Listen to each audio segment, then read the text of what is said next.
हम घर में घुसकर मारेंगे जिस घर से अफजल निकलेगा। यह कहना है मध्य प्रदेश के गृह मंत्री नरोत्तम मिश्रा का। उन्होंने सीधे तौर पर कहा कि जिस जिस घर में अफजल निकलेगा हम उस घर में घुसकर उनको मारेंगे। ये इसलिए कहा है कि लगातार जिस तरीके से नागरिकता कानून की हम बात करें या फिर सीएए को लेकर जो जिस तरीके से प्रदर्शन हुए थे उसी की तरह अब किसान आंदोलन भी हो रहे हैं। तो उनका कहना है कि किसान आंदोलन भी नागरिकता कानून के तर्ज पर किए जा रहे हैं। उनका कहना है कि नागरिकता कानून में प्रदर्शन के दौरान जमकर अफजल को लेकर बातें कही जा रही थी, लेकिन उन्होंने ये भी बात कही कि जिस घर से अफजल निकलेगा हम उस घर में घुसकर उस अफजल को मारेंगे। और इसके साथ में आपको ये भी बताते चलें कि नरोत्तम मिश्रा ने बीते रोज ही सोनिया गांधी को केकई की संज्ञा दी थी, तंज कसते हुए, हालांकि नाम नहीं लिया था, लेकिन एक बार फिर से नरोत्तम मिश्रा ने अपने बयान से खलबली मचा दी है, जिसमें उन्होंने कहा कि जिस घर से अफजल निकलेगा हम उस घर को में घुसकर अफजल को मारेंगे। आपको बता दें कि यह कहना है मध्य प्रदेश के गृह मंत्री नरोत्तम मिश्रा का। जबलपुर में मीडिया से रूबरू होते हुए उन्होंने अपनी बात कही और साथ में उन्होंने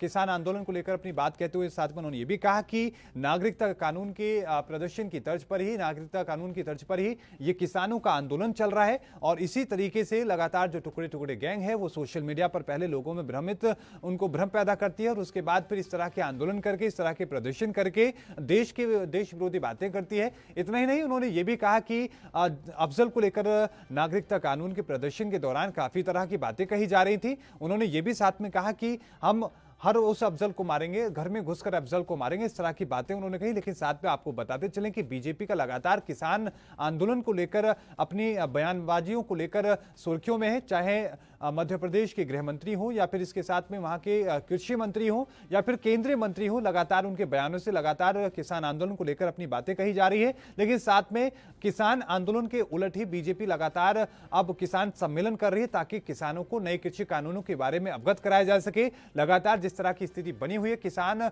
बिल को लेकर, नए कृषि कानूनों को लेकर लोगों में जो भ्रम है, जिस तरह का दावा सरकार की तरफ से किया जा रहा है, उस भ्रम को दूर करने के लिए लगातार कमान संभाली हुई है। तो वहीं आपको बता दें कि बीते रोज उत्तर प्रदेश में योगी आदित्यनाथ ने किसान सम्मेलन रैली को संबोधित किया, तो वहीं मध्य प्रदेश में भी लगातार किसान सम्मेलन रैली की जा रही है और साथ में किसानों को जागरूक करने की कोशिश बीजेपी के जरिए की जा रही है।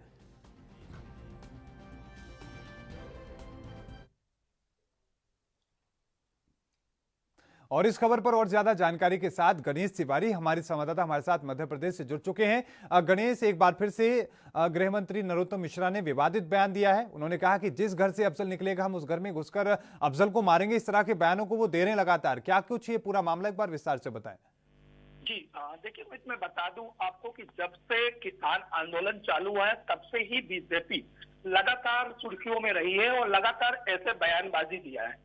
उज्जैन में चाहे वो कृषि मंत्री कमल पटेल हो और इंदौर में अभी कृषि सम्मेलन के दौरान ही नरोत्तम मिश्रा ने अभी कैकई से लेके उपाधि दी थी, तो वही सोनिया गांधी का नाम लिए बिना उन्हें कैकई का संवाद किया था। साथ ही इसके बाद उन्होंने राहुल गांधी को लेकर भी एक वक्तव्य दिया था जिसमें ताज के 52 पत्ते होते हैं। और इसी वक्तव्य पे आगे उन्होंने कहा कि जो दिल्ली में बैठे किसान आंदोलन में कांग्रेस समर्पित लोग हैं और जो अलगाववादी लोग इस आंदोलन में जुड़ चुके हैं, उसी वक्तव्य के दौरान उन्होंने ये बयानबाजी दी थी। जी, लेकिन गणेश, जिस तरीके से किसान सम्मेलन करके यूं तो जरूरत होती है कि किसानों को जागरूक किया जाए, लेकिन नरोत्तम मिश्रा की खासतौर पे हम बात करें, वो लगातार इस तरह के बयान दे रहे हैं कि वो सुर्खियों में है और न सिर्फ सुर्खियों में बल्कि अपनी ही सरकार के लिए कहीं ना कहीं मुसीबत खड़ी करते नजर आ रहे हैं। देखिए, बीजेपी का शुरुआत से ही एजेंडा रहा है हिंदूवादी और देशभक्ति का एजेंडा रहा है। बीजेपी कहीं ना कहीं जब भी कांग्रेस किसी मुद्दे पर अगर अपना समर्थन देती है तो बीजेपी वहां कहीं ना कहीं एक तरह से देश विरोधी नारों को लेकर हमेशा कांग्रेस को आड़े हाथे लिया है। और ये ऐसा ही मुद्दा है जो किसान आंदोलन है। किसान आंदोलन जब से प्रारंभ हुआ है तब से कांग्रेस ने लगातार इस आंदोलन को अपना समर्थन दिया है। जैसे ही कांग्रेस ने समर्थन दिया है, लगातार बीजेपी के लोग कांग्रेस को देश विरोधी नारों के साथ, जो पूर्व में सीएए के दौरान शाहीन बाग और कई ऐसे देश विरोधी जो टुकड़े गैंग थे उन्होंने नारे लगाए थे, उसी को कहीं ना कहीं कांग्रेस से जोड़कर बीजेपी लगातार हमला कर रही है। लेकिन साथ में गणेश, क्योंकि आप बहुत अनुभवी पत्रकार हैं, लंबे वक्त से भोपाल में हैं और तमाम राजनेताओं को कवर कर रहे हैं, इसी तरीके से हम उत्तर प्रदेश का रुख करें तो वहां पर बीते रोज मुख्यमंत्री योगी आदित्यनाथ ने कहा कि ये वही लोग धरने पर बैठे हैं जो नहीं चाहते कि अयोध्या में भगवान श्री राम का मंदिर बने। तो इस तरह के जो बयान दिए जाते हैं बीजेपी की तरफ से, क्या एक डाइवर्ट करने की कोशिश होती है, ध्यान भटकाने की कोशिश होती है? इस तरीके से देखा जाना चाहिए इस चीज को। निश्चित तौर पर देखिए, जो इस तरह के बयानबाजी होते हैं, बीजेपी को मालूम है कि उनके जो बीजेपी समर्थक है वो एजेंडे उनके फिक्स है। कहीं ना कहीं इस तरह के नारों से जो जनता है, जो सोशल मीडिया पे एक्टिव लोग हैं, उन्हें कहीं ना कहीं भ्रमित कर अपनी ओर अट्रैक्टिव करने की बीजेपी की तरफ से लगातार कोशिश की जाती है। और ऐसे बयानबाजी निश्चित तौर पर कई लोग पसंद भी करते हैं। उसी को लेकर लगातार ऐसे नेता जो हैं, चाहे वो मध्य प्रदेश के गृह मंत्री हो या फिर योगी आदित्यनाथ हो, ऐसे बयानबाजी देकर लोगों का ध्यान भटकाने की लगातार कोशिश करते हैं। लेकिन साथ में गणेश, अगर इस पूरे मामले को लेकर कांग्रेस की हम बात करें, उनका क्या कुछ कहना है? क्योंकि केकई की संज्ञा दी जाती है सोनिया गांधी को, या फिर सीधे तौर पर जब भी किसान आंदोलन की बात होती है या फिर शाहीन बाग के नाम पर कांग्रेस को सीधे तौर पर बीजेपी अटैक कर रही है, तो क्या कांग्रेस चुप बैठी है या फिर वो भी अपनी बात कह रही है? कांग्रेस अपना कहीं ना कहीं अपनी बात रख रही है और किसान भाइयों का समर्थन भी कर रही है और इस आंदोलन का साथ भी दे रही है। लेकिन भाजपा ने एजेंडा इतना अपना मजबूत कर लिया है कि लगातार जो किसान आंदोलन है उसे कहीं ना कहीं शाहीन बाग, सीएए, प्रोटेक्ट और ऐसे कई जो देश विरोधी नारे या देश विरोधी एक्टिविटी है उससे कांग्रेस को कहीं ना कहीं जोड़ देती है, जिससे कांग्रेस कहीं ना कहीं अपनी रणनीति में विफल हो जाती है। जी बिल्कुल गणेश, एक बात और ये कही जा रही है कि दिल्ली में जो किसान बैठे हैं वो पूरे देश के राज्यों से वहां पर भारी संख्या में किसान पहुंचे हैं। कहना ये भी है कि मध्य प्रदेश में भी किसान प्रदर्शन कर रहे हैं, वो भी अपनी मांगों को लेकर, जैसे कि एमएसपी है या फिर नए कृषि कानून है, उनको रद्द करने की मांग कर रही है। तो मध्य प्रदेश की स्थिति हम जानने की कोशिश करें, क्या वहां पर भी आंदोलन चल रहा है इस तरीके से? किसान क्या प्रदर्शन कर रहे हैं इस तरीके से? मध्य प्रदेश के अगर किसानों की बात करें तो जो कई संगठन है वो बीजेपी खेमे के हैं और जो कुछ खेमे जो कांग्रेस समर्थित किसान या फिर अन्य लोग थे, जो अन्य संगठन थे, वो ऑलरेडी पहले से ही दिल्ली में बैठे हुए हैं। हालांकि कहीं कहीं लगातार ऐसी छोटी छोटी खबरें आती हैं कि कहीं पर रोड जाम किया जा रहा है या फिर किसान विरोध करते हैं, लेकिन कहीं ना कहीं उन्हें बीजेपी मनाने में सफल हो जाती है।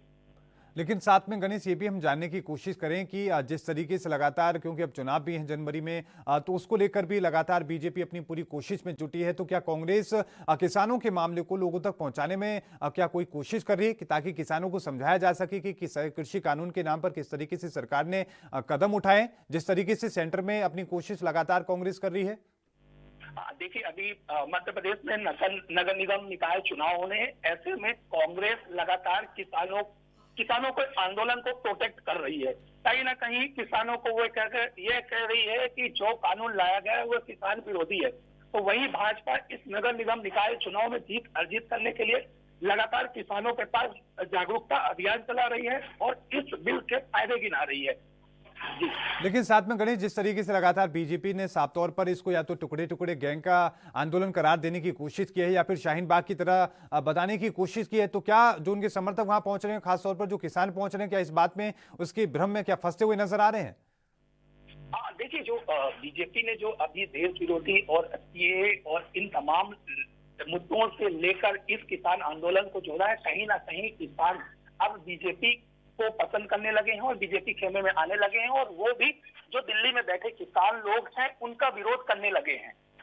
जी बिल्कुल, बहुत बहुत धन्यवाद गणेश तिवारी हमारे साथ जुड़ने के लिए, तमाम जानकारी को साझा करने के लिए। हमारे संवाददाता हमारे साथ भोपाल से जुड़े, उन्होंने बताया कि किस तरीके से जो मध्य प्रदेश के गृह मंत्री हैं उन्होंने अपनी बात कही और किस तरीके से एक बार फिर से किसान आंदोलन के नाम पर अपना तंज कसते हुए उन्होंने कहा कि जिस घर से अफजल निकलेगा हम उस घर में घुसकर अफजल को मारेंगे। इस तरह की बातों का उन्होंने संवाद किया है। आपको बता दें कि जबलपुर में पत्रकारों से बातचीत करने के दौरान गृह मंत्री नरोत्तम मिश्रा के द्वारा ये बातें कही गई हैं और साथ में आपको ये भी बताते चलें कि क्योंकि नगर निकाय के चुनाव हैं जनवरी में और ऐसे में बीजेपी जहां किसान आंदोलन को गलत ठहराने में लगी है और नई कृषि कानूनों को सही साबित करने में जुटी है, तो वहीं कांग्रेस भी लगातार मेहनत कर रही है ताकि किसानों पर और खासतौर पर जिन इलाकों में चुनाव होने हैं उन इलाकों में लोगों को यह समझाया जा सके कि नए कृषि कानून जो है वो न सिर्फ किसानों के बल्कि और बाकी के जो वर्ग हैं, व्यापारी वर्ग हैं, जो बाकी के लोग हैं, उनके लिए भी नुकसानदायक है। क्योंकि अगर हम केंद्र की बात करें तो केंद्र में लगातार कांग्रेस सरकार पर हमलावर साबित होती नजर आ रही है।